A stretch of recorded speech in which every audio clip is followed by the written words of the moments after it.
Bonjour, aujourd'hui c'est vif, c'est drôle, c'est truculent, c'est leste, c'est du Gentelet, Crénon, Baudelaire. Vous l'aurez compris, c'est la vie romancée du grand poète maudit. Et avec le style que je viens d'évoquer, Gentelet s'attache à mettre à bas de son piédestal littéraire cette grande figure des lettres françaises pour en donner un portrait à la fois cocasse et très humain.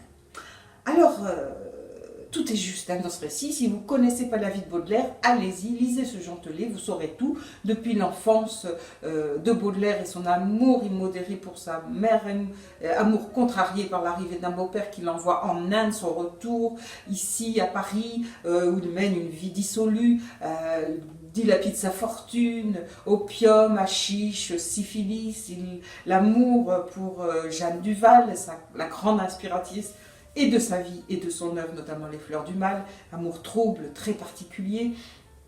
Et tout ça est mis en scène de manière magnifique. On va au bistrot avec Baudelaire, on va dans sa chambre, on traverse avec lui le Paris en pleine révolution haussmannienne. N'oublions pas que Gentelet est un très bon romancier de romans historiques.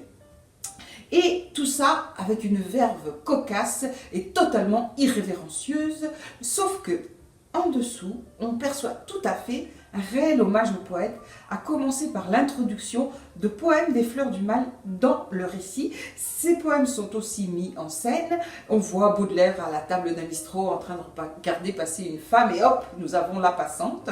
Et cette contextualisation, eh bien, apporte est finalement porteuse d'une fine analyse littéraire profonde, pleine de subtilité, et ça donne envie de relire tout Baudelaire. Alors là, ça c'est formidable.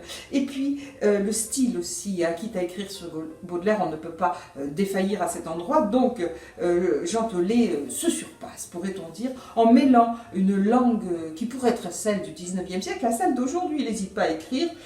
Baudelaire, ça le gonflait, voilà.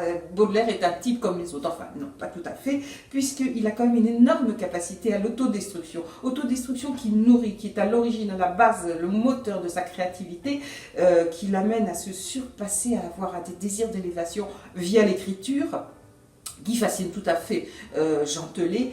Et on a d'ailleurs aussi de très beaux passages sur un engagement d'écriture chez Gentelet à ce moment-là, sur l'amour, quand il évoque l'amour, certains passages sur l'amour ou la poésie, l'écriture. Voilà, c'est vraiment un très très très bon Gentelet.